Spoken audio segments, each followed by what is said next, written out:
Stories that if anyone got cut or hurt or injured, they were taken immediately away and never returned. There was a camp doctor with no medical training. His last name was Schacht, S-C-H-A-C-H-T, Lawrence Schacht, Houston, Texas. I believe he's the grandson of the Schacht family that moved there from Nazi Germany. Hjalmar Schacht, Reichsminister of Economics, invented the phrase, Arbeit macht frei, work will make you free, on the gate to Auschwitz and the concentration camps. Mr. Schacht was the camp doctor at Jonestown. He sutured without any anesthetic or anything to kill the pain.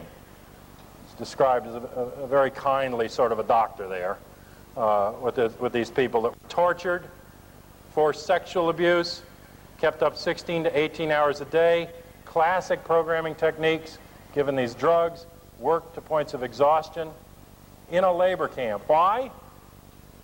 First, to find out if they could do it, if they could make it work, and not insignificantly on that population. This is a population that is 90% women, 80% black.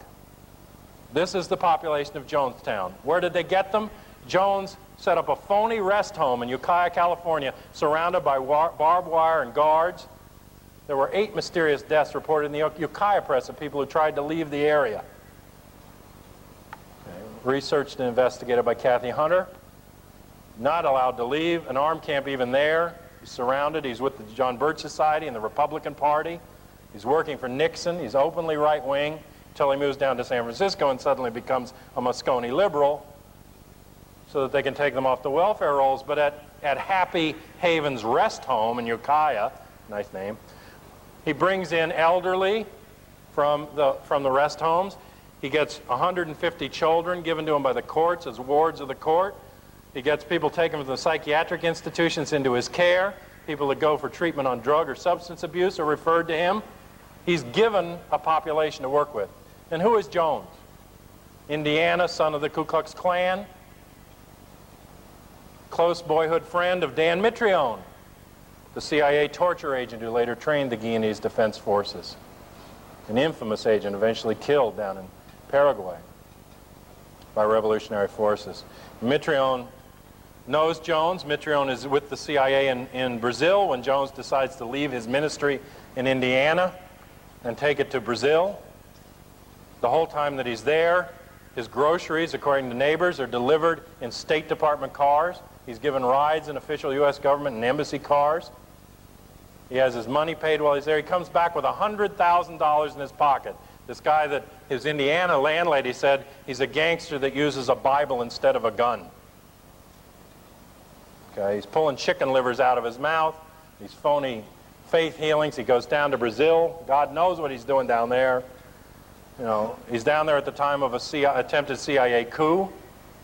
He's supposedly carrying on this ministry. He comes back with $100,000 in his pocket, and he says, oh, the U.S. ambassador's wife gave it to me for sleeping with her because I'm so good in bed. Right, Jim. He goes to Ukiah and sets that up. He comes into San Francisco, and all of his people through Moscone get jobs in the welfare department, and they take the people off the welfare rolls and put them into the People's Temple.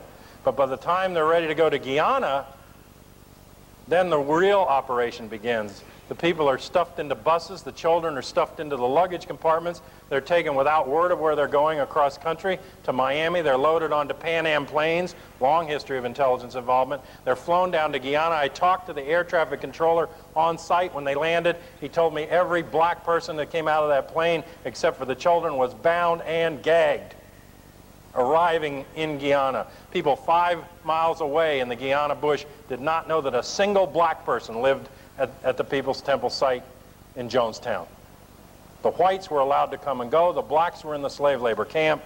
And when Leo Ryan threatened to expose it, they pulled the plug. They murdered everyone there, including Ryan, to tell Congress that they better not stick their nose in their business. Why did they want a slave batch in the jungles of Guyana? You have to know about Guyana. It's one of the most mineral-rich areas in the world. Bauxite, uranium, gold, manganese, iron ore. The little boat landing on the river, the railroad tracks that went to the Kaituma airport, Port Kaituma itself, were built by who? Union Carbide, to support an old manganese mine. Five Points, and the area all around Matthews Ridge was the richest gold area in Guyana. I read books on the history of this. This is Orinoco River Valley. Venezuela wants it. There's a contested border dispute. But they can't get anyone to work it. No one wants to live back in the jungle. 95% of the population live along the coast. The air is clear, you know, they're near the sea. Why go back and live in the jungle? And the hardship's there. So from 1909 on, a family called Lakou in Guyana works to import populations from around the world to go into that site. From 1909 on, Noonan is one family, Lakou is the other. Lakou at the time of the Jonestown becomes the lawyer for Jim Jones. This guy is listed in Guinness World Records as being a lawyer who's never lost a case. Everyone he's ever defended has won. I'm sure it's his legal skills. He's the lawyer in Guyana for Jim Jones. The American lawyer is Mark Lane. Okay, and they're running this little operation down there because they want to find out if they can get somebody to come in. I found 1936 records from Adolf Eichmann. He's discussing at the Hebrew desk the final solution, before the final solution, the next to final solution. What are they going to do with the Jews? Well, let's move them abroad. And they actually take 50 Jewish families, where? To Guyana, to Jonestown, to Matthews Ridge, what's later called Jonestown, not then. But the experiment doesn't work. They take people from the Dominican Republic and try to move them in there. After the Jonestown massacre, they move in the Hmong people from Vietnam, the ones that ran the opium for the CIA.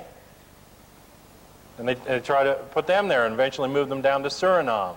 The Christian Right, Samaritan's Purse, World Vision makes arrangements to move people from other parts of refugee populations in the world down to Guyana. They want to put somebody in there who's going to work the area. And they've got a plan to see whether they can use MK Ultra. The people around Jones, the top lieutenants of Jones, the people that formed the bank accounts, have extensive family ties and connections to U.S. biological and chemical warfare, like Dr. Lawrence Layton, who headed it up at Dugway Proving Grounds from 1956 to 1964. The daughter Debbie Layton married Philip Blakey. That's a Nazi money family in Germany. They're the largest investors in Solvay, which is IG Farben, the huge Nazi drug cartel. It was busted up at the beginning of the war, but regrouped after the war under different guises. Solvay drugs in the United States. You have other people around Jones with like Terry Buford, the daughter of the head of Naval Intelligence 7th Fleet for the whole Philadelphia base and the 7th Fleet going out to sea. These are not the sons and daughters, the people off the street. The whites directly around Jones, the inner core, are from very rich families, top lieutenants. The women that follow Charlie Manson into that scenario are the daughters of top-ranking military intelligence agents in the United States. People whose credit cards and cars and children were stolen by Charlie Manson. But when he becomes a national figure, do they make a peep? The woman who gave Squeaky Fromm, one of Manson's women, the gun. She says she stole it from him, but he was her sugar daddy, paying her rent, buying her groceries. You're going to steal something from somebody like that, you're going to be out in the street. She says she stole the gun from him. But the gun that she uses in the attempted assassination on Gerald Ford, which doesn't work because it doesn't have any bullets in it, because somebody else was supposed to shoot him. But Squeaky gets this gun from a guy, and they say he's a draftsman, which he is. He's only been doing that the last 2 years, though. I look into his background, 28 years Air Force intelligence. At every turn in the Kennedy case, I find Navy intelligence. Just today, report over at the conference, Jack Revell, one of the key characters, driven to the site by a Navy intelligence agent, he tells us. Oswald ties with Navy intelligence. Jack Ruby, connections with Navy intelligence. Guy Bannister ties to Navy intelligence in New Orleans, the people that surround Oswald. Other people, the DeMoran-Shields, long history, anti-communist and CIA connections. These people are spies, they're part of the intelligence agencies. So they circle around these situations, they create a phony scenario. What are we being told? What are we being told by these cults that are destroyed? What's the message to us? Is it to, be a good white Christian, stay on the straight state line, don't believe anything else, don't think you can separate yourself from the society in any way, don't think you can live communally? I mean, I'm telling you about Charlie Manson because he was the last hippie allowed on television. He was the death of the counterculture. The other death was Altamont, set up with the Rolling Stones. Rolling Stones were taken from that to meet with F. Lee Bailey, Jack Ruby's lawyer, and a long-term intelligence lawyer, at the headquarters of the Defense Industrial Securities Command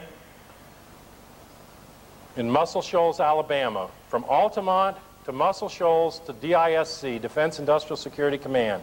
That's the largest internal police force in the United States. Totally secret, directly under Defense Intelligence Agency. They're the people that surrounded Karen Silkwood and murdered her. The people that tied into the murder of John F. Kennedy. The people in the black helicopters that you get all this flap about. That's DISC. That's Industrial Security for the Military-Industrial Complex. Okay, they're not men from Mars or anything strange. There's something that were created, but they got out of control. Tennessee Valley Authority to guard the atomic secrets under David Lilienthal, and they go into the rest of history. And these DISC people, surround. But why take these rock stars? I mean, their only crime is they were paying sympathy for the devil when somebody got clubbed to death by the Hells Angels, who they hired as security at this concert. Why are they flown in to the headquarters of Defense Industrial Security Command after Altamont? I think Altamont is the dark coin, the other side of Woodstock, in order to show that you can't have a different kind of culture, a different kind of society. Because as long as you live in separate houses, and you buy each of those, you have a separate bank account and a separate insurance account, you buy 16 lawnmowers per block and 16 washing machines per block, everything's duplicated. That's how the system works. If you make sense, you go to your neighbor and say, hey, Fred, we can buy a big lawnmower, all of us chip in, everybody use it, fix it when it gets broke, That's communism. That's not common sense, it's communism. So, they don't want you to live that way. They don't want you to go in any other direction than the one that they've set out for you. So I think that's part of the game. The other part is that they can use these as recruiting elements. But I went in and I look at these things and I find the elements over and over again. And I looked at the Jonestown stuff. I also have found cults that were created by the intelligence agencies completely, I think, like Scientology, which came directly out of naval intelligence. L. Ron Hubbard from Scientology worked for Navy intelligence in World War II. His job was to infiltrate other cults and find out what was going on in cults and whether they could use cults. You might think they don't know anything about that or want to know anything about that. British intelligence used astrological cults and information. They got an astrologer to infiltrate the Reich because they knew that Hitler was relying on astrological information. So British intelligence replaced his astrologer and gave him an astrologer who'd tell him to do the wrong thing. It's in the stars. I mean, this is common sense. It's not, ooh, you. It just makes sense. I mean, if the idiot will go for that, then we find out Reagan's looking at the stars. They had a great cartoon. Reagan's looking in the star book, and Ed Meese is there. And he says, what's your sign, Ed? And it's over his neck. It says, for sale. Okay. But they look into these cults, and so who's doing it with them? Aleister Crowley. Aleister Crowley, Navy intelligence, L. Ron Hubbard Navy intelligence, World War II looking into the cults. And who's Crowley's partner in the operation? Jack Parsons. Am I getting any closer to UFO people? Jack Parsons, the co-pilot of somebody named Kenneth Arnold. Kenneth Arnold, 1947, flying discs. What's the first close encounter? Washington State. Over the lake, boy and his son. The mysterious metal drops out of the saucer. It's not of earthly origin. Who saw it? Fred Lee Chrisman, identified as one of the 3 tramps in Dealey Plaza. I'm sure it's a coincidence. Where do the stories come from? What do they cover? What use is it? But they can use these cults as a breeding ground to pick out or program assassins, just as they can use refugee communities. They didn't burn up the buildings well enough, and then they had to admit eventually that this murder-suicide was in fact just plain old murder in Switzerland and in Canada. If we could have gotten a little further into the MOVE situation in Philadelphia, we would have found out what that was too, or the shootout and burning of the SLA. These are military operations. They're carried on with military C4 equipment in Philadelphia for MOVE. That's military explosives. It's not allowed legally in the hands of civilian police. Civilian police are not supposed to go to your door with an M14 tank and a flamethrower and knock the damn thing down. That's the military. You know, if you go back and look at the Founding Fathers, they understood from the British that they better not make the police and the military the same thing. They better draw a line in those functions. That's what the SS is in Nazi Germany. The Schutzstaffel, it's the police and the military combined into one function. That's the way the totalitarian state operates. Even at the end of the Civil War, there was some of that, and they passed this Posse Comitatus Act to say that, you know, we've got to separate and draw these lines. But not now. Now I've got the former mayor of D.C. is just out, and Mayor Barry's back in, so he probably won't suggest it, but I don't know, because these suggestions don't come from the mayor really. They just parrot them. But she wanted the National Guard to go out and ride in the police cars around D.C. and to stop the drugs. Armed National Guard. Those fools will shoot. They're going to start a riot. They're not trained like police. Police are trained not to shoot. The Guard are trained to shoot. Okay, so you're going to put police in the military, Then, on top of that, that's not enough. We're going to have a hiring priority program so that the first people hired for the police, all new rookies, have to be veterans. So they'll have the police training. Then we take all the current rookies and we're sending them down to military Army bases and down to Fort Belvoir and down to Quantico, and they train them in psychological warfare operations that were developed in the 1920s in Germany. And they have these psychological scenarios, and they act them out. So they give them military training, they give them military weapons, SWAT. When you're in trouble, you call the police, and the police are in trouble, they call SWAT. SWAT was trained by military. SWAT uses military techniques. So it's a militarization of the police force. And then they give us scenarios to see what we'll put up with. The so-called Symbionese Liberation Army. When you look at the backgrounds of the actual people, William and his wife, the Atwoods, and Angela DeAngelique, they were narcotic squad bust police for the Indiana State Police Division. They weren't radicals. They never held up a gun or a picture of Chairman Mao or anything. They didn't have any history of any political activity until they suddenly became the armed Symbionese Liberation Army.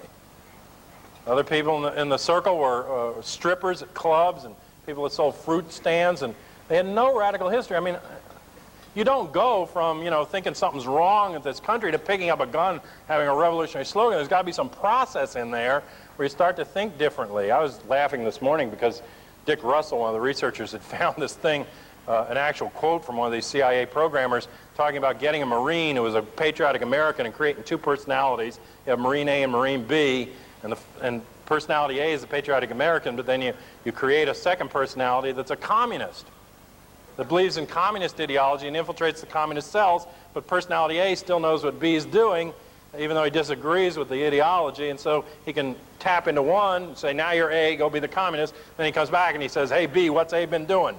Okay, so this is the scenario. I mean, this guy's writing this down. He said, but it didn't work, and the communists turned it around on us.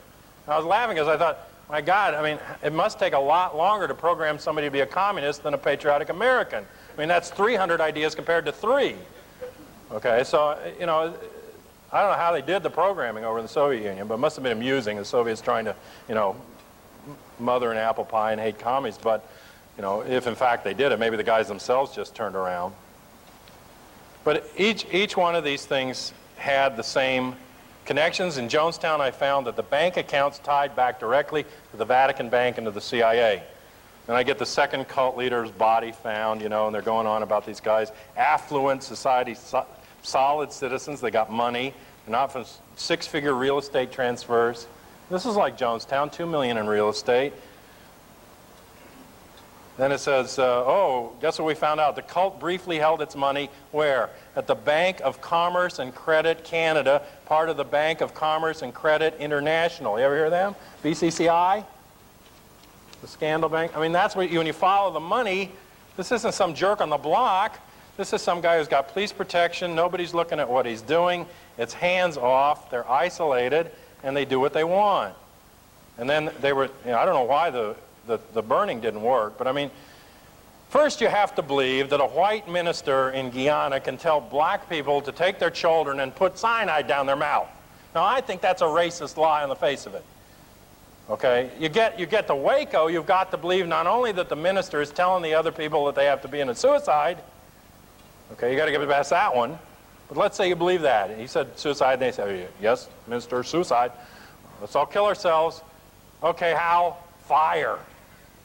Fire? The most painful possible death? We're going to burn ourselves up. I mean, we're not talking Buddhist monks here with years of training to go into some other consciousness while they burn up. We're talking about rock musicians and young kids with, like, you know, ouch, if they touch a match. Okay, but now you got to go step 3. We've got them to suicide. They're going to burn up. Okay, light me up. Well, I don't care what you think. That's only 5 or 10% of your body cells. The rest of the body cells don't have the same idea. You start burning, you start moving. You see a fire with people stuck in a place, they're by the door, they're by the window, they're crunched up into each other trying to get the hell out. That isn't where these bodies are. They're lying all over the room. Which means what? They were dead already. They were knocked out by the gas that was put in before the fire was started. They were tied up or somehow unable to move. But we don't know, because they did to Waco what they did to the first attack on MOVE. When I was in Philadelphia, they surrounded MOVE for a month. They created a police state in the neighborhood. You had to have special police ID to go in and out of your house. They took this whole multi-ethnic and student community and surrounded it with fence. They had SWAT teams on the roof. They had 24-hour police surveillance. They turned it into a fascist state. Okay, the press were not allowed in. They only got pictures because they had hidden these buildings.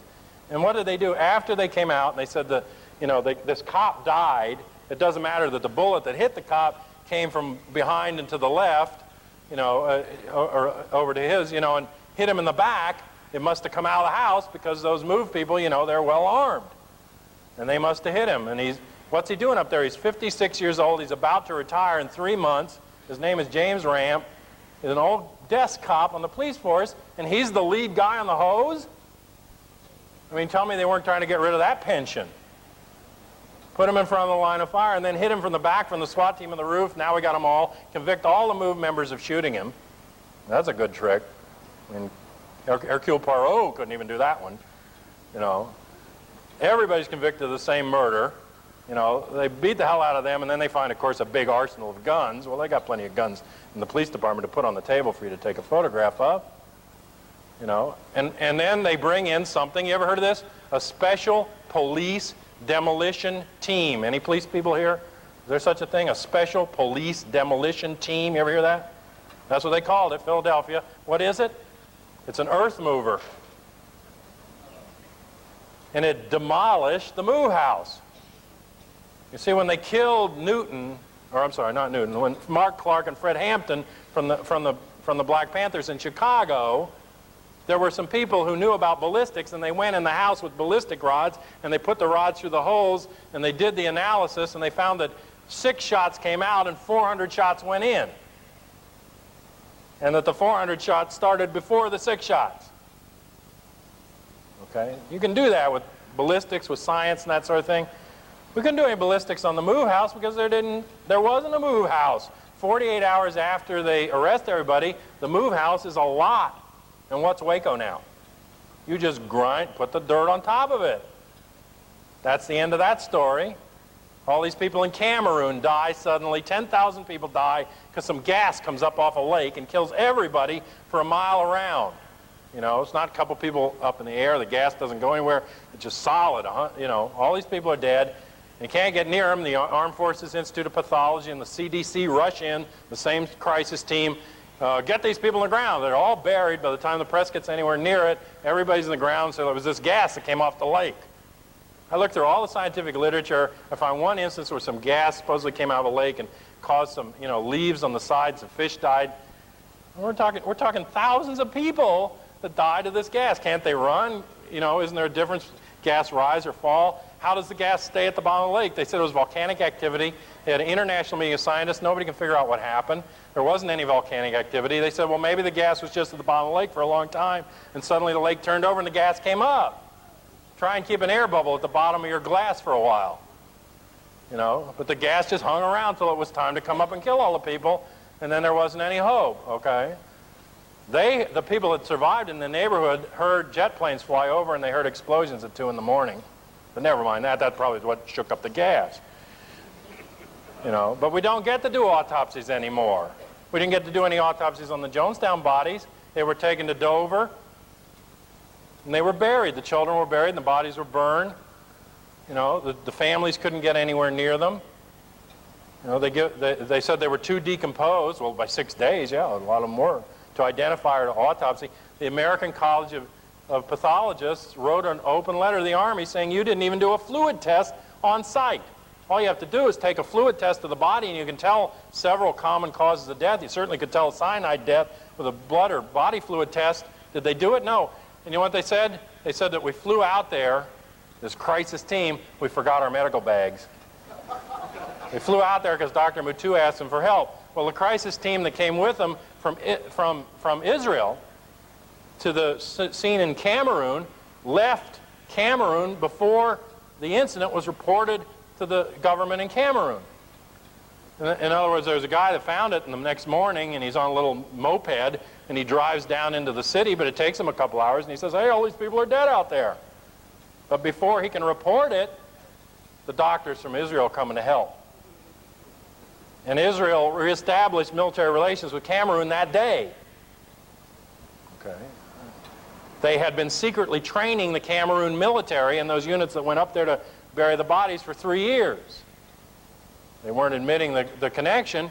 And that guy Vanunu that's in jail in Israel, believe me, I'm not singling out Israel, but this is the evidence that I found. I mean, Israel, I don't think, operates separate from the U.S., or what we want to do, or the world powers. They're not some huge lion of a country that just bullies everybody around.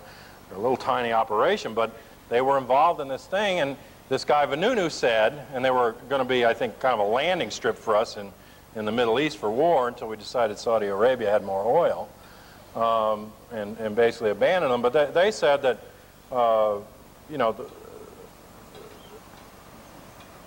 this guy Vanunu, they locked him up, and he said not only were they making nuclear weapons, but that they had neutron bombs. So my friend Mae Brussel, who Cheyenne mentioned earlier, she said, well, I think it was a test of a neutron bomb. Now, it's right on the border with Chad. To this day, no one is allowed back into that area.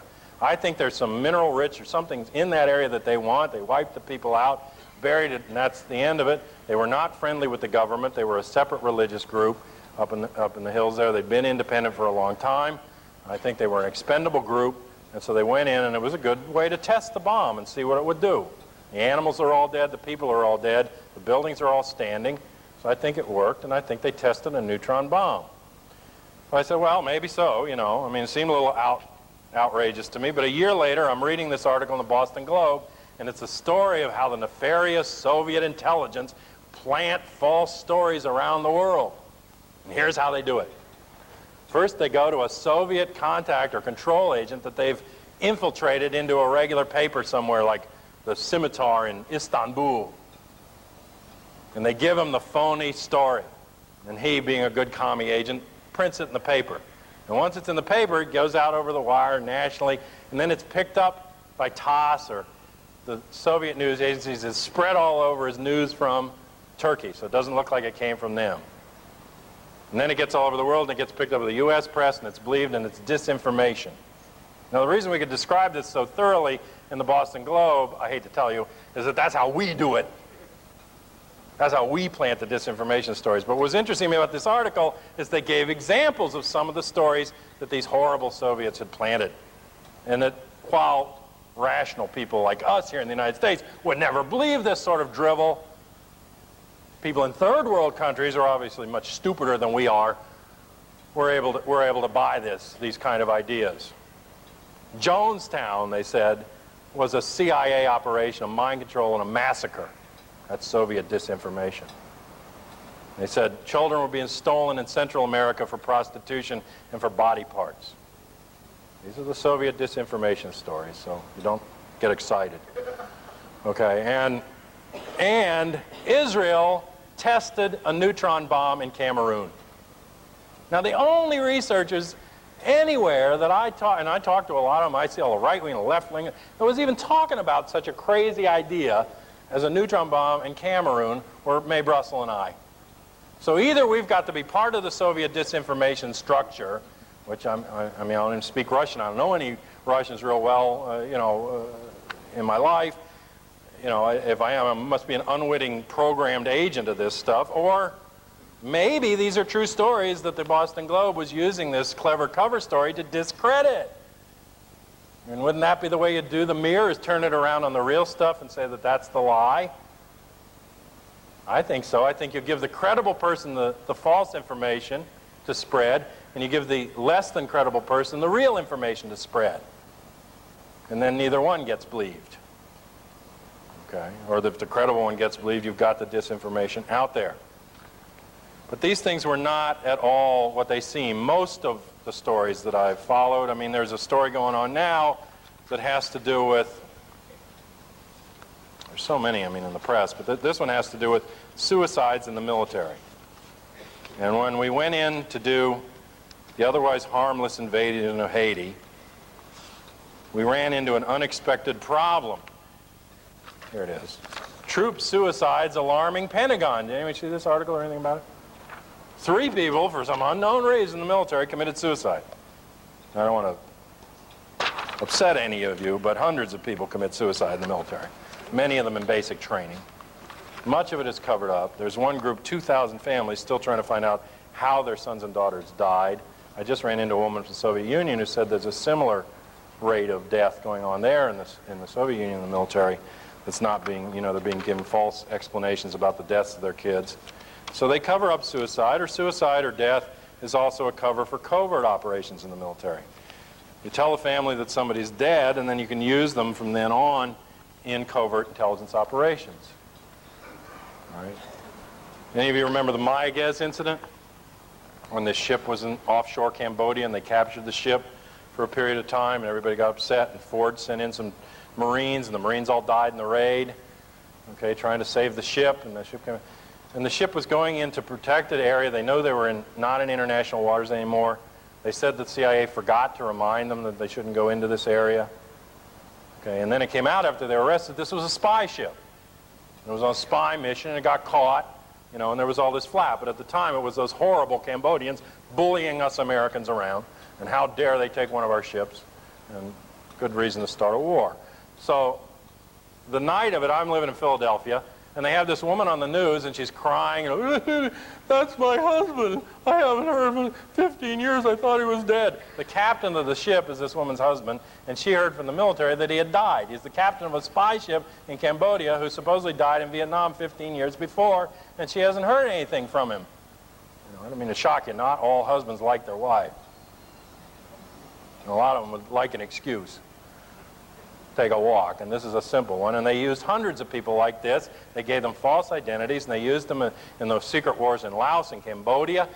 Much of that has to do with either AWOLs or these people that assume second jobs, is what they covered up not only by deaths, but by the whole MIA POW flap, is to cover up covert operations and covert use of the troops. It's not that we have thousands of MIAs and POWs languishing in little bamboo prisons in Vietnam, despite what Bo Greitz will tell you, or anybody else, H. Ross Perot. The reality is they're manipulating these families, and they have been from the first, emotionally, to get them to believe that, you know, the government's covering it all up. They're covering that all up like they cover up UFOs. It's their secret, and they cover it up. And the cover-up is part of the game. So they have these people you think are dead, or you don't know what happened because they won't tell you. So here's this story. 3 people have killed themselves, and the military wants to find out about suicide. Then somebody sends me this. Relatives and friends doubt that Ponce native killed self. This is from Florida. That's one of the guys, and he says, this is a family. He sounded content, and he told me he wanted to come to New York on leave in about a month and a half. This is the brother. He spoke to him Saturday morning. Sounded normal the day before. He didn't commit suicide. Someone killed him, said the brother. He said his brother had mentioned that he saw a Haitian man kill another and then disarmed the assassin. He was a little nervous telling the story. The mother wouldn't take the flag from the military. They want the incident investigated. So I'm telling you, you get stories, and you can't just buy the first thing that you read. I mean, we spend all this time trying to get out the information that exists from former agents about Oliver North's role in the drug traffic. And it's quite an extensive roll. It's not just a matter of they overlooked some drugs. It goes quite a bit beyond that, but you can't get it out. Sometimes it gets, here's LA Times. This is Sunday, October 30th, 1994. We're going to finally admit that the official history details a covert CIA role in Indonesia. And you know how old this story is for anybody that studies intelligence and the genocide that they created in Indonesia? But now finally we have an official record of it, so eventually you can get it. Or here's another death that happened around me. Secret of building revealed. There was a security guard killed in this building in the Virginia suburbs, and I got articles, I clipped articles in the Time, and it didn't make any sense, and they said, well, maybe she killed herself, or maybe a burglar killed her, or something. You know what building this was, it turns out? It was that NRO building, the National Reconnaissance Organization, that caused all the flap because the CIA had a secret building that the Congress supposedly didn't know anything about. This is all phony, too, because the Congress did know about it, and they're just coming up with a reason to kick the CIA one more time. I'm no friend of the CIA, but neither is the FBI and the Defense Intelligence. Okay, and the CIA is in for the lumps right now, and so we're going to get anti-CIA stories for a while from the other guys. But here's this woman. She worked there, and what's the company that owns the building? Anyone know? Rockwell International is the overall corporate, but where do the rent checks go to? Anyone know? Where the rent checks that pay for the secret national NRO, these initials were secret up until a few years ago. This is the agency that analyzes all the satellite photos, and they can see a golf ball and a license plate and your cheeks or anything else they want to see from a satellite. They can now, with computer enhancement, see through cloud cover. But in the old days, they had to put flying saucers up to see through cloud cover. And so they don't have to use remotely piloted vehicles or over horizon stuff. They can see you right down from the satellite, and they can get all the detail you want. I saw one of their phony exhibits out at the aptly titled Allen W. Dulles International Airport a month ago when I was out there for a flight, and they had an exhibit, what you can see from a satellite. And they show these grainy pictures, you know, and you can't quite make anything out. But the one that interested me is this nice glossy, and it showed these buildings and a couple of trucks where, in Cuba, at the time of the Cuban Missile Crisis. This is one of the photos that convinced the president and U.S. intelligence that the Soviet Union must have planted missiles there in Cuba. And at the bottom, typed in, this is an original old glossy they've got for this exhibit. You know, the U-2 sees missiles in Cuba.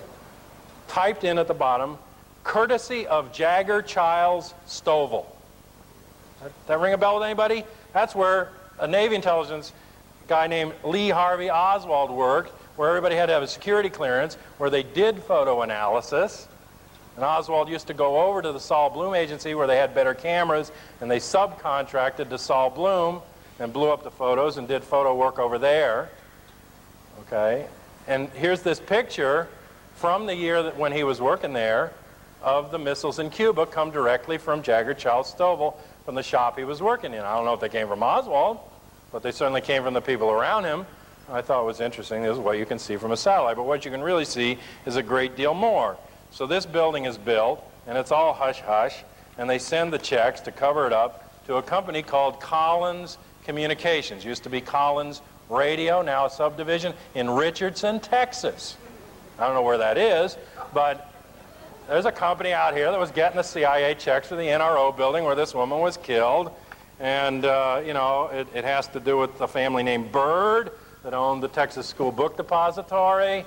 And they tried to look at the North Pole. That family has something to do with Collins Radio. And there were people around Collins Radio in terms of the major characters in the Kennedy assassination. And they were, in fact, in charge of all the communications with Air Force One on the day of the Kennedy assassination. Collins Radio was the subcontract agency through Station Liberty. You can look at the transcripts that have come out now, and there's contact back and forth between the plane and Station Liberty. That's the transfer station run by Collins for all the radio traffic that day of the assassination.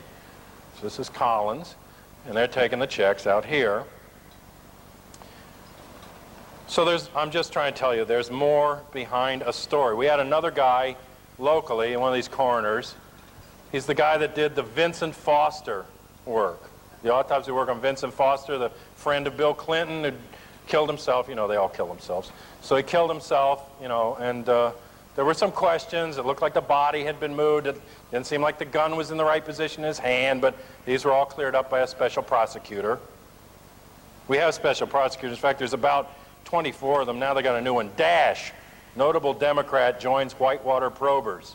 He's going to look into it. Samuel Dash, anyone remember him? Legal staff investigating Whitewater, was the chief counsel of the Senate Watergate Committee. You see, once you learn how to do it, then you can do it again. So then they say in the Post, they got about 20 guys that are qualified to be special prosecutors, and that's it. Okay, so if you want to do Contragate, you get Lawrence Walsh. Except some dumb press guy says, well, Mr. Walsh, wasn't it your law firm? It says here in the contract for Southern Air Transport that was taking the weapons down to the Contra, that it was your law firm that drew up their government contracts. Is there a conflict of interest? And Walsh says, no, of course there's no conflict of interest. Well, he's right. There isn't any. If it was an honest lawyer, there'd be a conflict of interest. But it's the same interest. So you get them, and they come in there, and they do these phony scandals. But here's this guy, Vince Foster, and somebody wrote an article in the Washington Times, and they say, well, this guy is not too good. He's 76 years old. He's had a stroke. He's not functioning too well. He's a college student. The family says the guy says he committed suicide. The family doesn't believe it. It's American suicide. And so they're questioning him. He's got 3 or 4 other cases. And then it says last year he ruled that Mr. Foster, the White House deputy counsel, shot himself despite evidence that raised questions about that finding. Dr. Byers' verdict was upheld by federal investigators. So a friend of his gets upset that they're criticizing his friend in the paper, and he writes into the Washington Times. He gets a letter in. He says, how can you say this about the good Dr. Byer? He has a professional background. He worked, and we're told now, he worked as a consultant to the Department of Defense in evaluating Vietnam War injuries, and he helped design a combat book used in Vietnam that saved many soldiers from injury, and he has been a consultant to CBS News on the assassination of John F. Kennedy. So he's qualified, at least to tell us that there was a lone assassin.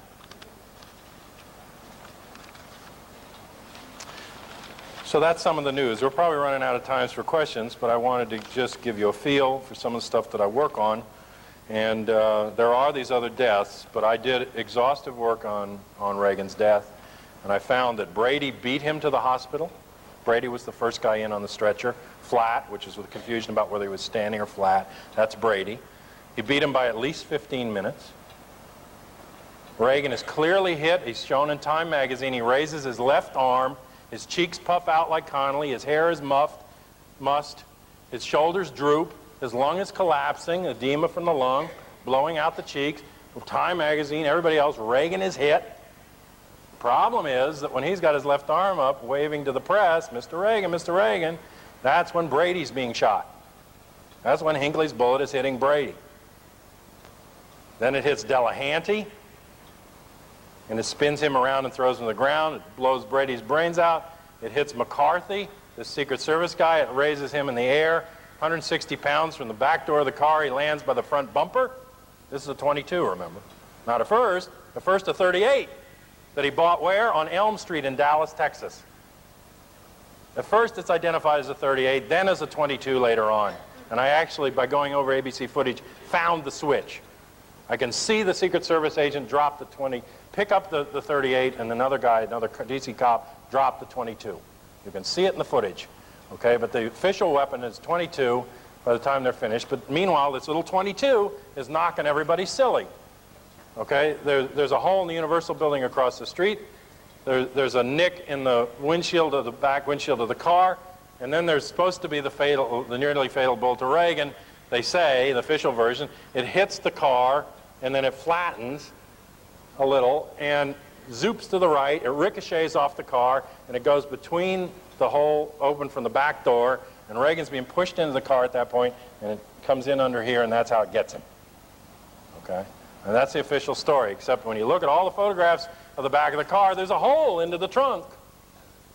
There's not a little mark of a bullet scratching something. There's an open hole going into the trunk from that bullet. The other problem is that Reagan is already hit clearly. He's already reacting before he's pushed into the car. He's pushed into the car completely by the time of the sound of the last shot. You can hear 7 shots from a 6-shot gun.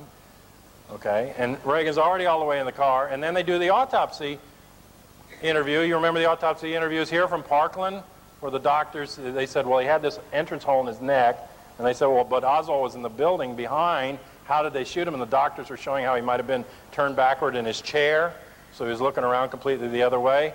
So you get the first thing, the doctors are there, and they're telling you what's the direction of the shot and the truth about what they see when they get him in there and realize that he's been shot. And they say a downward angle, 45 degrees.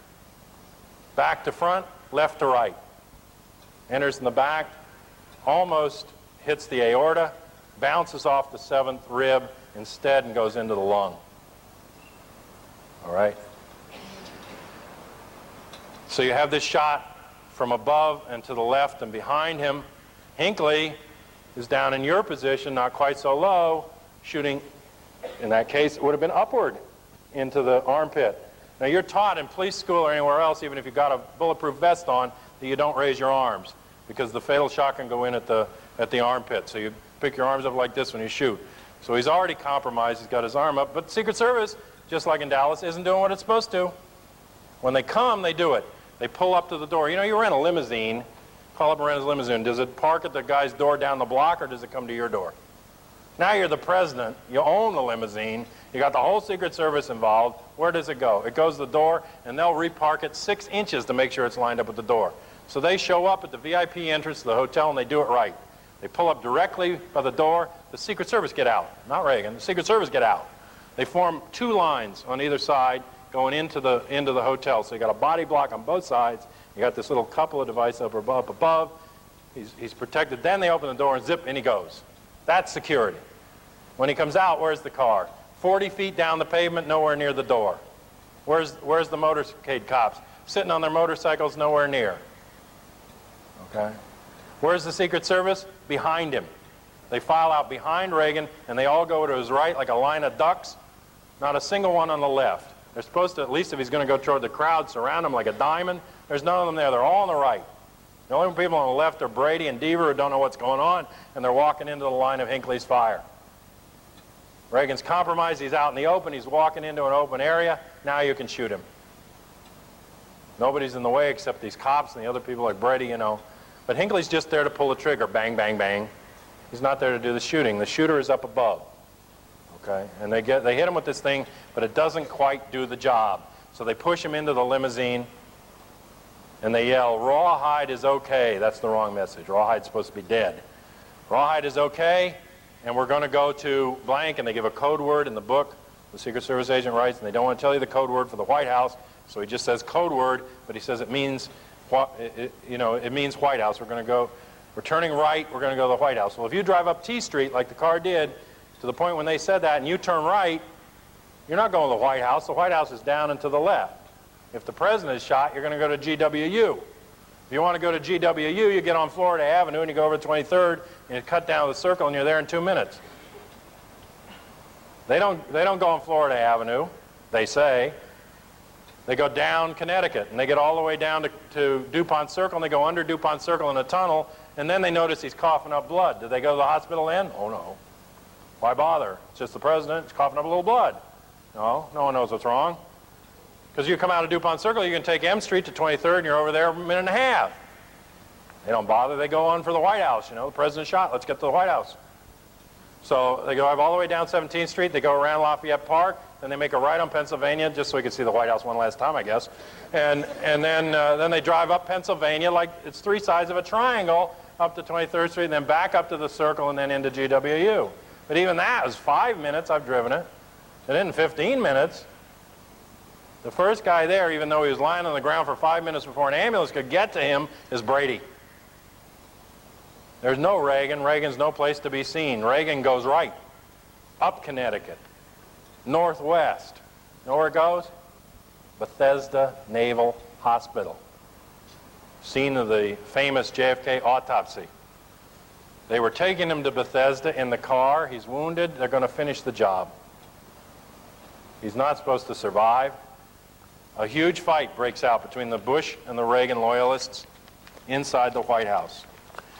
When Reagan gets to the hospital later, the first thing out of his mouth, he says, "Get me the demographics on that kid." He's talking about John W. Hinckley Jr. Well, John W. Hinckley Jr. comes from Colorado Springs, just like this guy that did the semi-automatic in front of the White House. It's a coincidence, though. The other day, and he comes from there, and he's got a psychiatrist named Rappaport, and he has a father named John W. Hinckley Sr. And John W. Hinckley Sr. owns an oil company called Vanderbilt Oil, only now it's Vanderbilt Resources. It was Vanderbilt Oil in the 60s. It had 4 dry wells. It was making $6 million a year somehow off of 4 dry wells, and then suddenly it started to go bankrupt, and it got bailed out by another oil company called Zapata Offshore Oil. It's owned by a guy named George Herbert Walker Bush, who happened to be a neighbor of John W. Hinckley Sr. In fact, that evening, there was going to be a dinner which got canceled due to the inconvenience of the incident, I suppose. It got canceled, a dinner between Scott Hinckley, the older son, and Neil Bush, an older son in that family. We're going to have dinner. Now, if I told you Robert Oswald, Lee's older brother, was going to have dinner on November 22nd with Linda Bird Johnson, would you get the message? But in the press, it's reported correctly. It's reported, and this is the word. You want to watch for the word for conspiracy in the press? This is the word. It's ironic. That's conspiracy in press talk. It's ironic. So I'm not a conspiracy theorist, and I'm an irony theorist. All right? It's ironic that these two were going to meet and have dinner. It's ironic that the two families knew each other, that the Bushes bailed out the Hinckley's, that Scott Hinckley's dating arrangements were made by Bush's daughter. Everywhere Reagan would have looked, he would have seen Bush behind that shooting. And the father is the head of an interesting organization run by the right wing since the 1950s, Christian evangelists, supposedly helping people around the world in refugee communities. I suggest doing something else by the name of World Vision. He's on the board of directors of World Vision. World Vision has taken funds from the CIA. World Vision is in charge of refugees in Sabra and Shatila when the fascist Falange killed the Palestinians. They're in charge of the refugee camps in the Honduras border where the Contras are recruited by the CIA. They're in charge of the Haitian and Cuban refugee camps in Indiantown Gap and down in Miami that revolted because of their treatment. You know who they brought in? This subcontracting Christian agency brought in to run the camps with them for the Cubans. 2 groups named Alpha 66 and Omega 7. The most anti-Castro, anti-communist, reactionary, murderous groups in the country, CIA henchmen from the time of the Bay of Pigs and the time they left Cuba to the current day. Murderers, killers brought into those camps to give political education to those Cubans, to recruit them into assassination and anti-Castro activities and a new invasion of Cuba. And if they balked, I was told by other legitimate refugee help agencies, if they balked, they were beaten or they were refused food. That's why they rioted. They were in charge, World Vision, of the Thai refugee camps in Fort Chaffee in Arkansas. And one of the people that was running around in their T-shirt and working for them with those refugees in the years when Hinckley Sr. was there on the board of directors was a funny character by the name of Mark David Chapman, who's the known assassin of John Lennon. Of course, why would they shoot John Lennon, a person who could bring 1 million people into the street with an anti-war message? He's just some songster who got off of heroin after 5 years. Why bother with killing him? Why bother with killing anybody that makes a message? Why'd they bother in Weimar Republic of Germany in killing a musician? Why'd they bother to cut off the hands of the Cuban revolutionary singers so that they couldn't stroke the guitar or cut their tongues out so that they couldn't sing any longer? Why bother? Because they can't stand the noise. They can't stand the dissidents. They can't stand anybody to have a different opinion. That's why. And so here's the father with this training ground for assassins, recruitment and training ground, under the cover of a missionary operation. You ever hear of Albert Osborne, John Howard Bowen, Mexico, Oaxaca, a missionary front for an assassination training camp for a triangulation of fire in Dealey Plaza on November 22nd? A missionary cover for an intelligence and assassin operation. They worked in Laos, they worked in Cambodia, and Vietnam for the CIA, spying on the population there. That's who the father is. That's what the demographics are. So I say yes, you got a shot from the bushy knoll. A bunch of bushes up on the retaining wall. And now you can't do it because they built a garage over the whole area. If you ever go down by the Sheraton there, they don't have a little couple anymore. They got a garage. You pull into the completely closed off garage so nobody can do it again. Okay, but they take Hinckley as the patsy who doesn't fire the shot and rush him off, and they take Reagan toward Bethesda, and then they have a big fight in the Situation Room, and somebody decides that Reagan can live. And they turn the car around and take him back to GWU, and Haig emerges, Bush's friend, and says, "Gentlemen, I am in charge here until the Vice President returns." And that's right, and the Vice President is in charge from then on for 3 terms of government. When he debates Dukakis, he says, "I've unleashed the Bush family on America." When he leaves office the day of the Clinton inauguration, he says, "I'll give him a year and I'm coming back." Okay. Reagan got messages beyond that point that he wasn't president any longer. The day of the second inauguration, he wouldn't come out. He said it was too cold. He hired 14,000 police to guard him that day. He had not only concrete stanchions in front of the White House, he had barbed wire and sandbags on the top of the White House. He had a guy hired all day to stand next to him with a surface-to-air missile. He had a podium with a glass-proof front. He sealed every manhole cover up and down the street. I'll show you the Washington Post article. I'm not making this up. He closed all the windows in all the buildings. He still wouldn't come out. He knew what was waiting out there. He'd take off in the presidential helicopter from his ranch, and a plane would almost run into it. And the guy'd say, "Oh, I dropped my contacts," but he just happened to be flying, and they said he was in Army, he was AWOL. And they're dragging him off. He's AWOL. He said, "I'm not AWOL, they're embarrassed." You think the guy's crazy, or he's not AWOL and they're embarrassed? He was flying a guy to meet with Donald Nixon, Nixon's brother. But it's just a coincidence, you see. I mean, it's nothing to do with Reagan, all these different times that they come after him. So it's the day of the second inauguration. He got all these cops ready to protect him. He still won't come out of the White House. And that day, what happens in front of the White House? The Marine Corps band go in, and a guy in civilian clothes walks in with them, and nobody notices that he's walking in. You're in the middle of the Marine Corps band. What do? Doot, doot, doot. You're in civilian clothes. You don't have any ID. You do something in front of the White House, they recognize you 3 years later. They got all the pictures. You don't come near. You go to one gate of the White House, and you say, "I want to see the president," and they refuse you. You go to the next gate and say, "I want to see the president." They send you to St. E's, to St. Elizabeth, the psychiatric hospital. They have 120 or 130 cases a year. They call them White House cases, and they have an actual diagnosis at St. E's. You are delusional because you think the President of the United States wants to help you. This is in writing. You cannot go and mess around in front of the White House. You cannot fly a plane into the front of the White House. You cannot empty a semi-automatic weapon and have the Secret Service wait for the pedestrians to come up and stop you. You can't do that stuff. And so the day that he puts 14,000 cops out, this guy's allowed to walk in. He goes up to the bedroom. He goes up to the dining room. He's in all the private areas of the Reagans. And then he's escorted out by the Secret Service.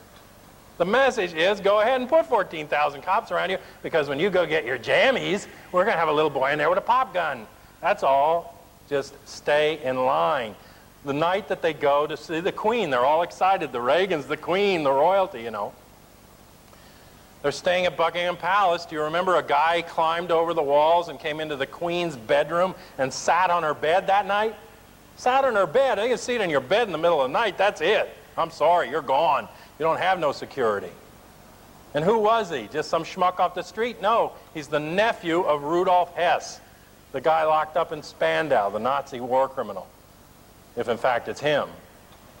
The family says it's him, but the people that look at him say it isn't. But it'd be in the family's interest if he's loose to say the double's in there. You know, yeah, that's him. We know him real well. These things don't happen randomly. You know, they say, well, we couldn't detect it because it was flying below tree level.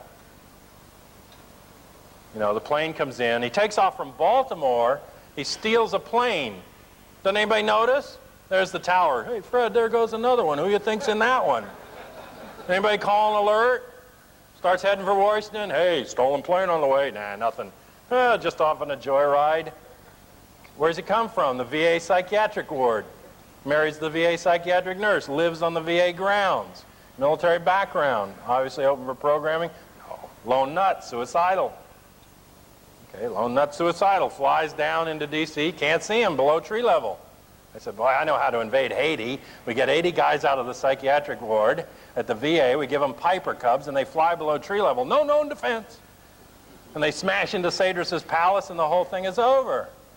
Then later we get the other official story. Oh, it was on the radar. We had on the radar, but that was between 2 and 3 in the morning when we do other things besides look at the radar. All right, it's alone now and nobody's looking at the radar. Do you feel safer about the president now? It doesn't matter to me if it's a setup. He doesn't have any security. If they can't stop a plane from coming to your damn front door, what did they say at the time we saw the plane? The Secret Service said all we could do was duck. This guy's emptying a semi-automatic weapon and the pedestrians turn around when the clip goes and get him. What is the Secret Service doing? That guy's got a damn gun. They said, you know, didn't bother the president. He was safe over at the Blair House. At the Blair House, you better talk to Harry Truman. He's safe over at the Blair House, you know. And then they said, and it's not bothering him, he's going out to the Ford Theater tonight. How many messages do you need in one day? He's going to the Ford Theater tonight. You know, I said, well, he's not courageous to go out, he's courageous to come home. The message is, why don't you stay over there at the Blair House, Mr. President? You're safer over there. Things are under control here. No need to come back. Just go to Camp David and watch some movies. Meese testifies. All of the main people in the Tower Commission testify. A finding was signed by the president on July the 15th, 1985, to send the first TOW missiles in exchange for the hostages through Israel into Iran. They all give the same date. So I pull out my Reagan file and say, geez, what was Reagan doing that day? Lo and behold, Reagan is having a little problem with health. He's having prostate surgery for 8 hours on July 15, 1985. And they had to put in an acting president by the name of George Herbert Walker Bush. Bush signed the finding. North, Bush's boy, destroyed the findings so that we'd never know. Reagan couldn't remember because he never did it. Reagan is set up and pushed out by the scandal, the same way they set everything else up. You know, Jack Anderson tells us that Bush was around that day, but he fell during playing tennis and hit his head, and so he slept the rest of the day. Yeah. And then we didn't have any president at all. You know, we didn't have an acting president. Who needs a president? Well, not them. So, I mean, to me, it's just, at some point, you got to get the message they want us to get. The message that they've leaked out over all these years, that 85, 90% of the public know, is that there was a conspiracy to kill John F. Kennedy at the highest levels of government. That's their message. We don't know it because we figured it out. A lot of people believe it. Few people know it. Hardly anyone studies it. But we know it. We believe it. It's the majority view that came from then. What's the message? Yeah, we killed the son of a bitch. What do you want to do about it? We can kill the president. We can sure as hell kill you. So sit down, shut up, keep quiet, consume, and die. But I got the other message. They go to these links of control of the brain, of assassination, of covert operations, because they're afraid. They're not afraid of the third world. They do genocide there. They're not afraid of the Soviet Union. You go in the Soviet Union now and you look. You've got a third world country at best. I mean, totally debilitated economy that was barely keeping up militarily with anything we were doing. We were way ahead of them. Okay? It was all a game. There wasn't any threat from there. We're the threat. The American people is the enemy. I remember Oliver North saying, yeah, the Contras knew, the Nicaraguans knew, everybody all over the world knew, but the Americans didn't know. We don't want to tell the Americans. Because we're it. We're the last enemy they've got. It's that space between our ears that's so precious to them, because if we use it instead of them, if we turn around and say no, then the gig is up. There isn't any more game. As long as we're hooked on their needle, on their commoditization, on their addictions, on everything else, as long as we will agree to be afraid of each other, as long as we'll agree to be a little privileged over the other guy, which is the real violence of society, to separate each other by gender, by race, by class, as long as we'll be afraid and let them tell us what to do, as long as we won't tell each other the story of our own lives, which is where I get this truth, from my mothers, from my uncles, from the people who come to me after lectures. This is how I know these things, besides reading the papers. People come and tell me. And if they told each other, the game would be over. Because they are afraid of the tremendous power that we have to be a democracy.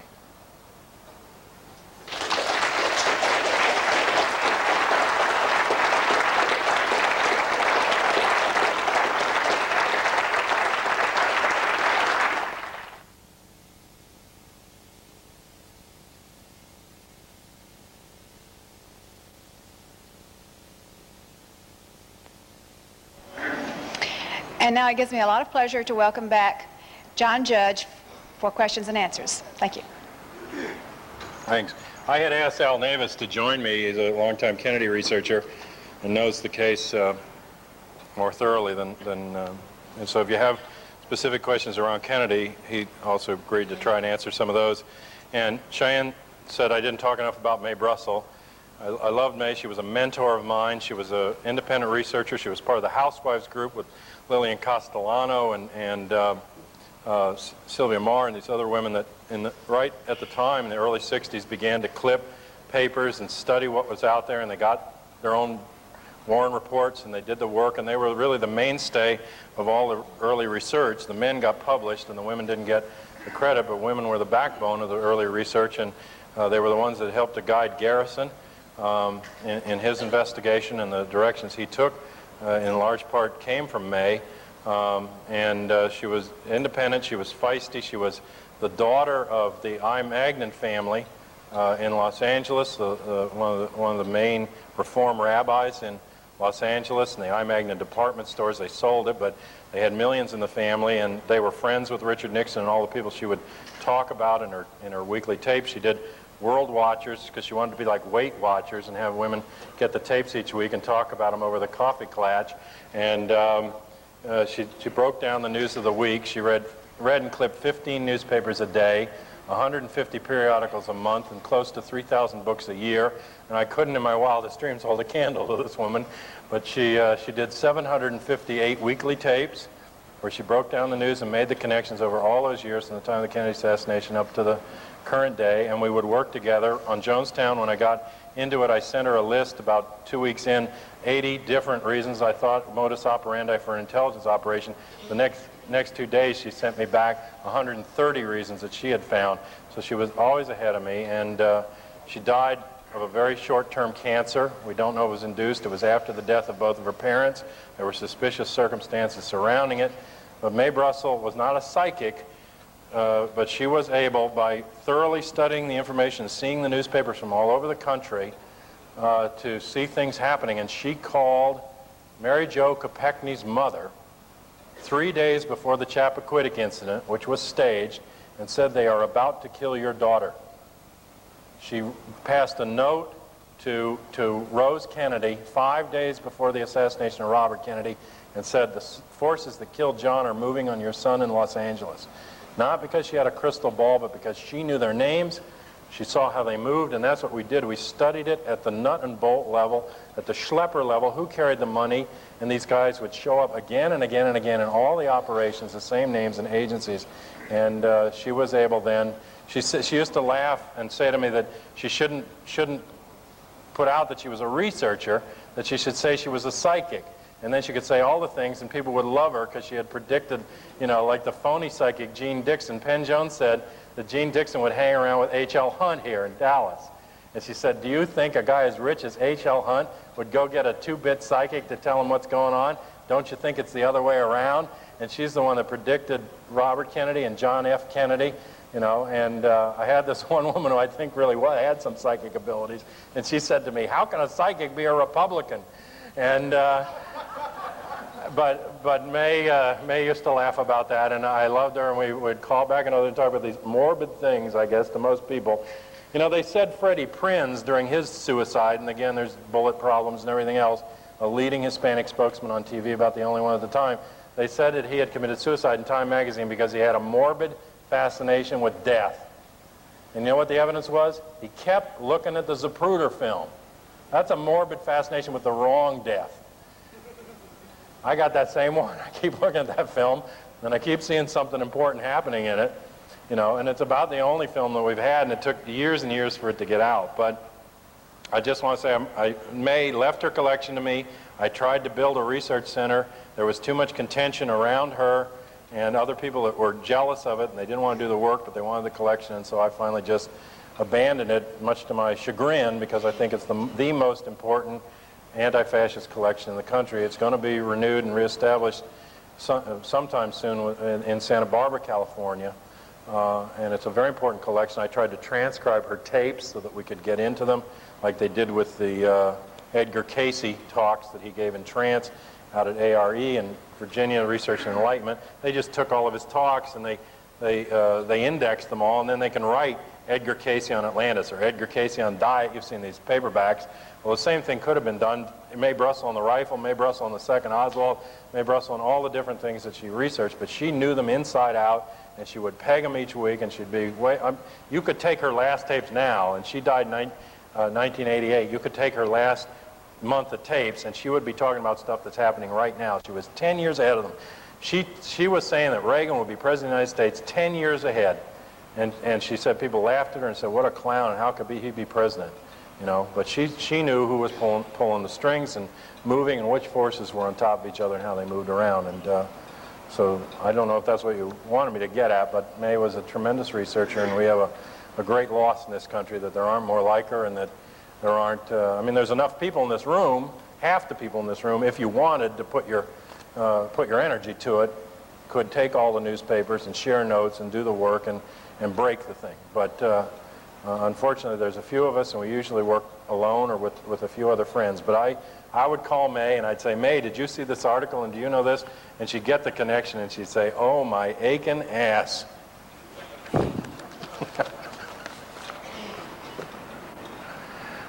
Are we ready for questions? Okay, testing. Okay. You had alluded to MK Ultra and mass hypnosis or whatever. Is there some tie-in with Waco? Did you hint at that? Well, there was an interesting article, I don't know if you saw it in the Village Voice about Waco, and they said that some Russians had come over with some kind of a device that would allow mind control or hypnosis by telephone, and that they could hook you up in the telephone and subliminally turn this thing on and give you mind control. And one of the agents talking to them was part of the FBI or ATF command around Waco, and the guy said, boy, I'd like to use that on David Koresh. And I mean, it just left the impression that maybe somebody had made Koresh into a sleeper. You know, I don't think Jones was in control of the situation after it got down to Jonestown. He said he had doubles. You know, I don't think a religious leader wants doubles. Does Jesus want another Jesus or Buddha another Buddha? I think a religious leader wants to be it. And so, especially his kind. So I think if he had doubles, it was part of an intelligence operation. They had one situation where they described, the survivor said that Jones was shot dead in front of them, shot in the head by someone, fell dead, they saw the blood, he was taken to a back room, and 5 minutes later he came out with his sunglasses on, and they had Jones alive again. And this was, it might have been faked by him, but it might have been a situation where they actually killed Jones and put the double in and, you know, increased the faith, you know, with a guy that looked exactly like him. They were using these doubles. Oswald had doubles. So I think, you know, the body that came out of Jonestown, I don't believe was Jones. I looked at the pictures. He had tattoos in his chest and his arms. In the early pictures, there's no tattoos on this body. And the thing that convinced me was Walter Cronkite said 3 times that the body had been positively identified as Jim Jones. Not once, 3 times he told us it was Jim Jones. And he said that they checked the fingerprints twice. Well, you don't have to check the fingerprints twice. It's an elaborate operation. You look at several different things. If you're done with the fingerprints, you could go on to the teeth. It's like taking something on an atomic scale and weighing it twice to figure out what it weighs. What's the point? And the thing works. And so, you know, you do the procedure, you go to something else. But even the teeth don't tell you anything, because I found an article in Vermont magazine some years ago, and it was written by this guy who was the leading forensic dentist pathologist in the country, and he was the top expert on forensic dentistry. And he wrote the manuals that were later used at the University of Pennsylvania, but he was a student there in the 1952-53. He went to school there, and his roommate had come from Germany. His name was Hugo Blaschke. Well, you can look at Cornelius Ryan, The Longest Day, or any of the major books about Hitler. Hugo Blaschke was Adolf Hitler's personal dentist. And Hugo Blaschke told this guy, and it took him 23 years of investigating until he confirmed it and wrote this article and said that he now believed it and was sure, because he did all the research. And what Blaschke told him was, we switched the dental records so that the dental records would match the corpse. You don't have to switch the corpse, you switch the dental records, a lot less weight. You know, just put the other things in. These are Hitler's teeth now, and then they go to look for the teeth, and lo and behold, they match. Must be Hitler. You see, so that's the way you can do it or get out of it. But we don't even know, I think, that David Koresh died. I mean, they talked about tunnels. Do you remember this? That there were tunnels going in and out. You remember, even after the police seats, there was one guy out in the tool shed beyond the police line, and they arrested him. Well, how the hell did he get out there?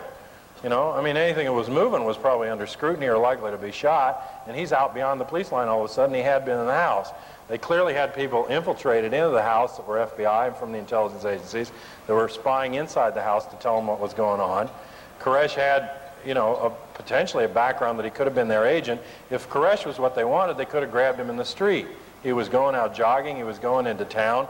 For several weeks before that, he wasn't some character that they couldn't see had been sequestered in there for years. It would have been very easy to arrest him, but they created a hostage scenario and they dragged this situation out. Let me tell you, if I or anybody else with any kind of democratic action or movement or peace background or anything else, done any kind of radical activity, holed myself up in a house and had a shootout with police and killed one, much less 6 federal agents, I would not last alive in that damn house for 6 minutes, much less 6 hours. And you can't tell me it's because of women and children. They kill women and children all over the world all the time. First to go, first victims of war and police activity. Anyway, they don't care about women and children. They would have gone in and wiped out that house. They let those people sit and they got our attention for 6 weeks. They made a nice big show for us. And they said, look, watch what we're going to do. We're going to take in a tank. We're going to take in military weapons. We're going to get rid of these people. And I have a friend who works in the press. And she said when they were done, she was crying, saw the house burning, and said people are dying in there. And the other press people said, thank God that story's over. Let's go to the next one. And so they know how to inure us to the response that we're supposed to have. They throw up the trial balloon, and they see how we react. So I think it's quite possible that Koresh or either other people either survived or were controlled themselves or were working for the government. Because they could have come in and out of there. There was also a count discrepancy. They said real early on that when the fire happened, there were 76 people dead, and then they had always said before that there were 96 people in the house. There was a 20-person discrepancy in the count, just like Jonestown, and it was never resolved. They never got a different count off of it. They just said that the FBI agent must have counted wrong. The Guineas can't count, and and so then it's buried. There's no way to count the bodies now, but people could have gotten out of the situation, and most likely, I think, they gassed that house on the far side of the house where the TV cameras were taken off so they couldn't see. They bashed through, a special team. They went in there and planted in certain locations these incendiary devices. In the ultra-red cameras above, you can see fire break out in the house at 4 different places simultaneously in the videos. And that's arson. That's not something falling off the wall because something knocks it. I mean, 4 different places in the corners of the house. That's how you start an arson fire to burn the whole building down. So they knew what they were doing, but those people were either already out or they went in and shot certain ones. They said certain ones had bullet holes, just like Jonestown. Kill the certain ones you want to make sure they're dead. They can't get out. Gas the rest and then let them burn. And that's what I think they did. But the message to us, these people were no threat to anybody. It's just, they went in to move because they said that they were feeding rats and they were letting rats live in the neighborhood. Well, the neighbors came out with signs. You know what the sign said? Cats, not cops. You see, the response is not cops. I mean, you have a little trouble with the neighbors. There are other ways to deal with it, friends. You don't have to burn down the whole damn neighborhood with a C4 incendiary device, and say that the fire guys can't come out and put out the fire, because they're afraid the move is going to shoot at them. When they're 50 feet across the street and they got this huge thing that'll pump the water all the way down the block, they just sit there and watch it burn. And the 4 cops that led the raid were the same 4 cops that led the raid years before in '78. They were part of the Red Squad for Rizzo, and they were never removed by the guy that came in subsequently. So I'd say, yeah, I mean, it's worth investigation, but I don't have the full story because we need to talk to the survivors. Not the phony survivors, but the real survivors. But the trouble with a lot of that is if we were in this lecture and there were 900 people here and we went out to take a leak and we came back and 897 of them were dead, you can't let the other 3 just walk out the door and say, well, they let us live so we could tell the story, and they all killed themselves. That's what Mark Lane and Charles Gary say. There were 36 official survivors, and most of them were intimates of Jones and heads of the People Temple, the people who were supposed to survive. The key basketball team happened to be out at the time and off in the boats, so the main people didn't get killed and continued to work in Grenada, where they set up a mental hospital to continue the testing, and that's the only place that was bombed by the U.S. government. The Air Force bombed this mental hospital. The doctors left and locked the patients in, 150 of them, and they burned the bodies and buried them immediately. And that was the second Jonestown that nobody talked about at all in the Grenada invasion. But they had these people in there, and they knew who they were going to get, you know, and they had picked certain people to kill. And when they pulled the plug, that's who gets it, and nobody's allowed to survive. So, but you take the count that they had 1,200, 1,100, 1,200 people, and you end up with 915 dead, and you got 36 survivors. Whoops. That's the second count problem.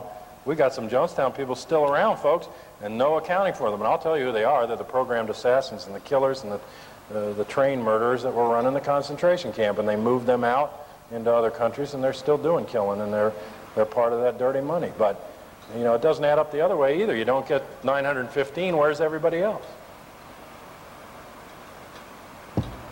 Yeah, in the back.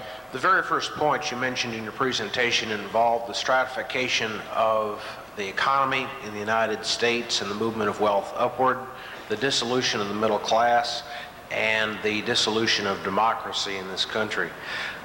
Within the industrial world, what country you think represents the movement in the other direction best? First thing. And second thing, why doesn't the CIA take the trouble to take you out? Well, it's the second question first. I get it quite often. It's probably the only lecturing profession where you get this question. You know, if I talk to you about gardenias, can you imagine somebody coming up and asking me why I wasn't dead yet? But, you know, the only thing I can say about it is they probably leave me alive to discredit me. I'm not that big a fish. I don't make that much of a dent. How much, you know, it's easier to say that guy's a crank than to knock me off. If I knock me off, maybe somebody will look into my death and think it meant something.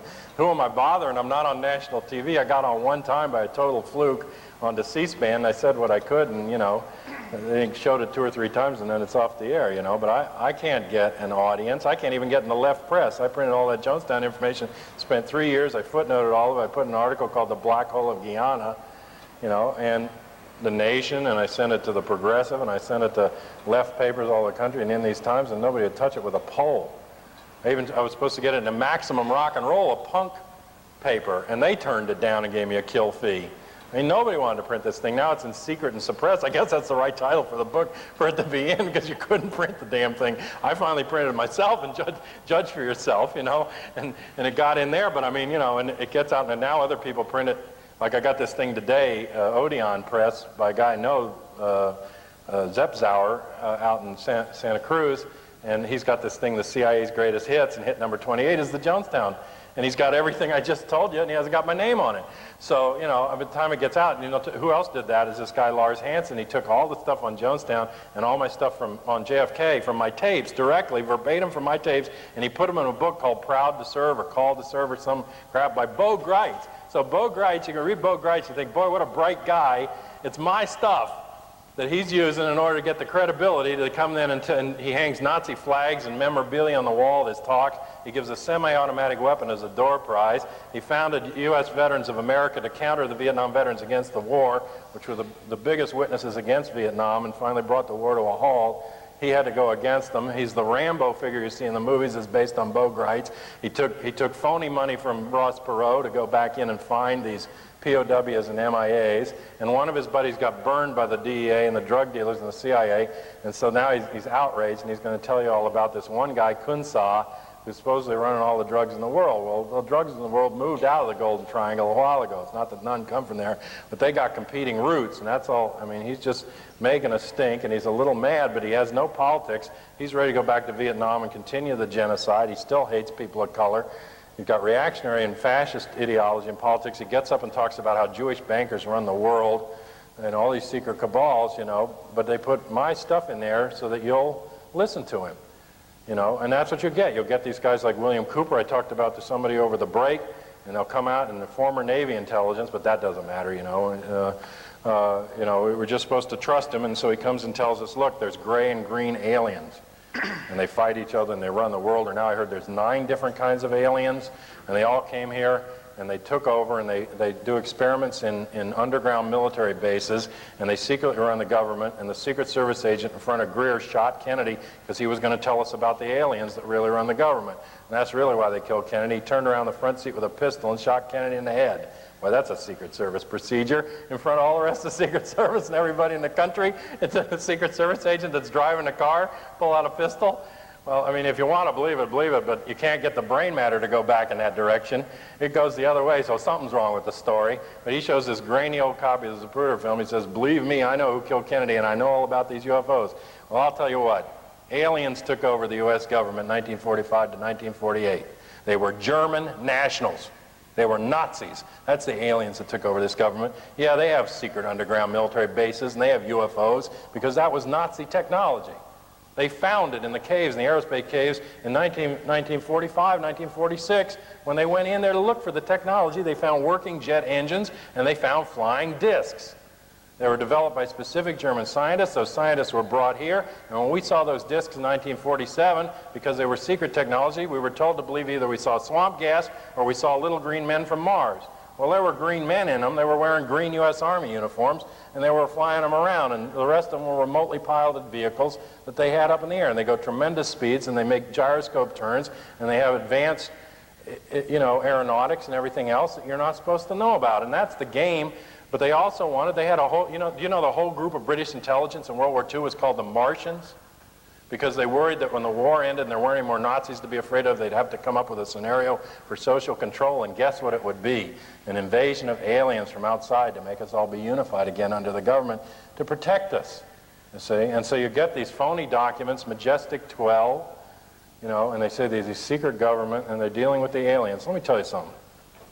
If you had the smarts to get out of your damn gravity well and get up into space, and you had the smarts to survive for interstellar travel over light years of space, and you're smart enough to get through all of that to another solar system, and you're smart enough to find a planet with some kind of evolved life on it, and you're smart enough to come down and take a look at them, and you get here and do that, you're damn well smart enough to turn around. If you're that smart. Because there ain't nothing here. If you and I get in a time machine and go back to caveman days, are we going to spend 40 years hiding behind a rock so the caveman can't see us, and if one comes around the rock, grab him and say, what's his arm do? And pull it up and down and abduct him for 4 hours and stick a needle in his nose, but don't tell anyone we're here. Might scare them cavemen. I mean, cut me a break. Why would they have the fear from us? They've got the technology to get here. They got the technology to take off. No, they want to involve themselves in human evolution. They got special plans. They want to impregnate women so they can see what alien human babies look like, Like we go impregnate a donkey to see what a donkey human baby looks like. We pull wings off of flies for 40 years. What do they do? But we're smart. We can get off the planet. We can live in space. They know space. They're trying to colonize Moon and Mars because they know they haven't got much left here, all the pollution, the radiation that they've released into this biosphere. Do you know that the radiation pollution released by making a bomb, from the mining and the tailing of the bomb and the getting of the uranium-235 and the building of the bomb, that the radiation released in the biosphere is more than the bomb will release when it explodes? In other words, that whole nuclear arsenal already went off about 3 times over. You wonder why people are dying of immune diseases? And the immune system failing, and you have a level of chemical toxins higher than the radiation level. But I'll tell you what, you go look at Lancet magazine, they studied AIDS. They looked at the sperm. They can't find any live virions in the sperm. They can't find an HIV virion in the sperm. They studied sperm from AIDS patients all over the country. They can't find AIDS in the sperm. You know what the lattice distance is in a standard rubber? 10 microns wide. You know the size of an HIV virus? 4 microns wide. Rubbers don't stop it. Not in the sperm. Doesn't pass by sexual contact. I'm no doctor. I'm no scientist. I went and read the articles. I'm just telling you common sense. There's plenty of other reasons to use rubbers and have safe sex in a country where other kinds of diseases, sexually transmitted diseases, are now pandemic, which is beyond epidemic. Safe sex is a good thing to have for a lot of reasons, not the least of which is there's too many of us. But that's a bonus on the age, you see, that get everybody afraid of sex. Afraid of human contact. Afraid to know each other. It's one more bonus. How do you get AIDS? I think you inject it. You inject it in a select community. You inject it in gay people in prisons. You give it to gay people that come in to sexually transmitted disease centers, which was 95% of the early AIDS patients had been to an STD clinic. You inject it into them in captive populations, and you spread it that way. It doesn't spread easily. It doesn't spread by sneezing. It doesn't spread by screwing around even. It's blood to blood. It's injected into the blood, whatever the hell it is. And I'm not sure it's HIV. You got a lot of HIV positive, no AIDS. A lot of AIDS, no HIV. It's doing something to the immune system. It's breaking down the section of the immune system that creates the macrophages. Okay? And by the time you find out that that's broken down, the last cycle has happened. And that particular gland is eroded. We don't know if that's HIV. HIV could be a cofactor or a trigger device of some kind to something else, to an already potentially devolved immune system from all the toxins. We don't know what it is. Who told us what it is? Gallo, from where? Center for Disease Control and Fort Detrick. National Cancer Institute, Fort Detrick. Biological warfare. Crossover staff from Center for Disease Control and Fort Detrick. That's who told us. The same people that lied to us about Jonestown, about Cameroon, and everything else told us about AIDS. The same professionals. I'm not saying I know how it happens, but I'm saying you gotta look at things twice. You gotta not just buy what they're telling you. You know, swine flu breaks out. Where's swine flu come from? Where was the first case of swine flu? Fort Dix, New Jersey. Storage, biological warfare. Main storage point. Soldier gets sick with swine flu. Swine flu has not been around in World War I. Big outbreak of swine flu. We're going to get swine flu. We've got to take these shots. I start hearing on the radio. I'm living in Philadelphia. Black community is not getting its shots. Doctors are worried. Blacks aren't coming in for their shots. I mean, what other aspect of black health have they ever worried about? When have you ever heard an announcement worrying about black people getting any kind of health care in this country? But they got to make sure those blacks come in and get their shots. Well, any black person I knew and myself, I said, don't go down and get that shot. People got to start getting sick with Guillain-Barré or these different diseases. The elderly were dying from the shots. They are not trying to protect you. I'm not saying you use medicine, use common sense, use alternative stuff, but just don't buy it, especially on a mass level. You don't know what they're doing. And they put out this thing about AIDS. I found an article, a study in the Washington Post, 36% of the childbearing age women on Hopi reservations have AIDS. What's that? Hemophiliacs? Needle use? Prostitution? Sex? What's that? Hopi reservations, 36% of the childbearing age women have AIDS and none of the men? That's something they give you. That's not something you get. That's something they give you. And where's AIDS nationally? Is it gay population, white male population? No. 98% of the new AIDS cases as of the early 90s, black women. Worldwide, a black disease. Vast majority of AIDS cases in the worldwide figures are black people living in countries where the governments have been messed with by the CIA. Genocidal operations take place. That's who's got the AIDS. John, how does Ross Perot count in all this or not count in all of this? And do you have any information surrounding why he dropped out of the race for the presidency? Do you think perhaps maybe he was threatened, his life was threatened? I think Ross is one of the insiders. I think he had full access to the White House during the Reagan years.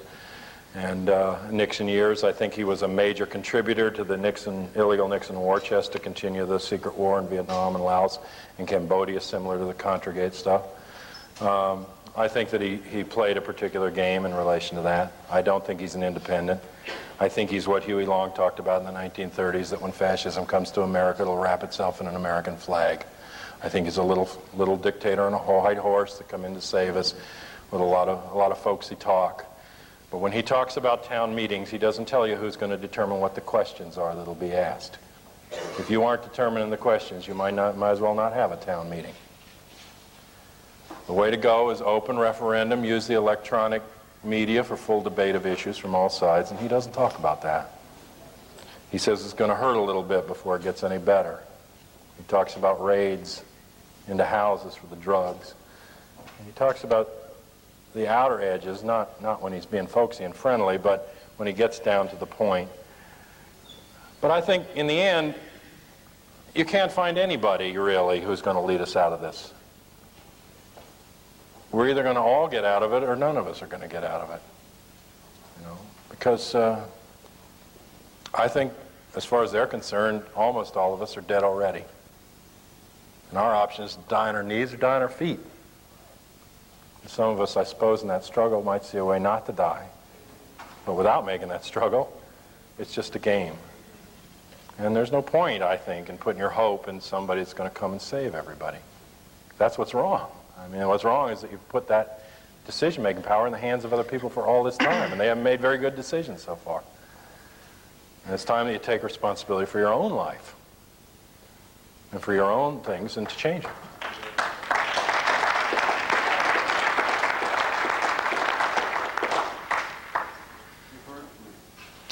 I think I was here first. I was wondering if you are familiar with a manual that was supposedly written as a military training manual called Silent Weapons for Quiet Wars. No. Are you? Just heard a little bit about it. I've never been able to get a hold of a copy. What I do know of it is that it's supposedly based on the work of a Russian economist whose name eludes me right now. Do you remember what his name was? Okay. Okay.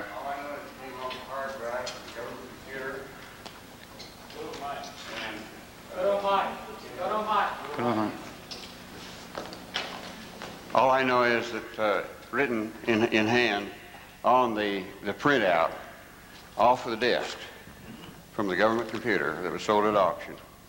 That's where it came from, I believe. It said that the individual that had got it had printed it out for distribution. Okay. And it's most illuminating.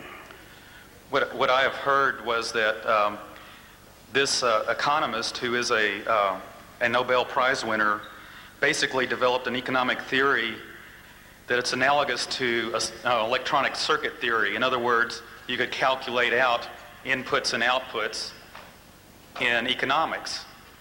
Basically, calculating in things like population sizes, crop yields, you know, all kinds of stuff like that, and come out with, you know, in other words, by manipulating the input, you could get a scenario that you wanted.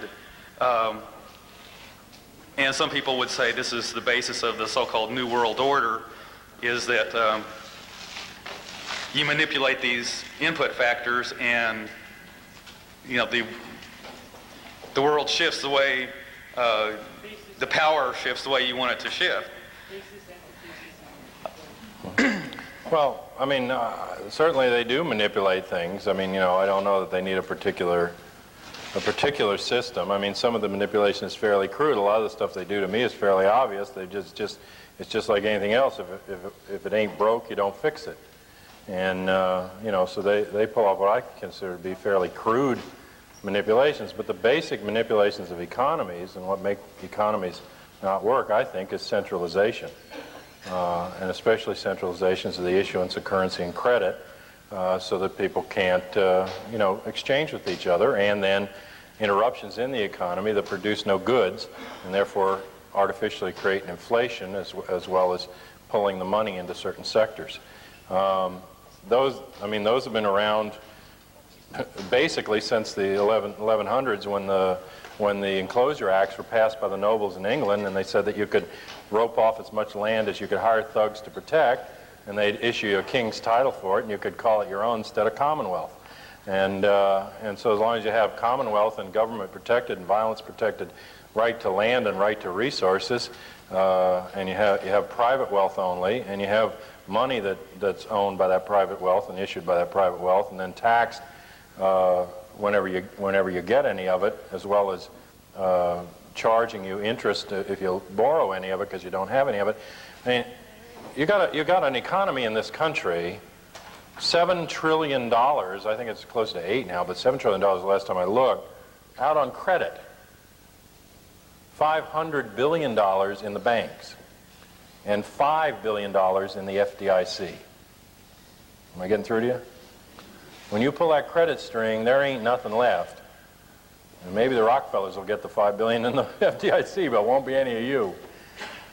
When the insurance companies can't pay their bills, like in this recent disaster down in Florida, you're in trouble because the insurance companies in this country own the banks. That means the banks can't pay the bills. The saving and loans is just step one of the drain pattern. The banks are next. They're predicting 300 bank failures this year nationally. Okay. But once that cycle starts to go, if your imagination doesn't go beyond money that they're issuing in order to live life, which you're living, you're dead. If you can't think of some other way to interchange or interact with people, or to trust people, or to do the business that you have to do, then you're dead. It's the same thing. Can you imagine this city tomorrow if they cut the water, cut the trucks coming into the grocery stores, cut the highways, and cut the electricity? Not only how long would people survive, but how long would people survive each other? I mean, once they do anything like that, the cities get nasty. And when you withdraw credit like they did in the credit crash in the 1930s, all the raw material's there. All the tools of production are there. All the labor's there. All the distribution system's there. Nothing missing. It wasn't there yesterday. Except money. Except credit. And if you stop working at that point, you're like a carpenter who goes to work and you say, can't work today, no inches on the ruler. You see, money isn't wealth. It's a measure of wealth, perhaps, but it isn't wealth. It's a means of exchange.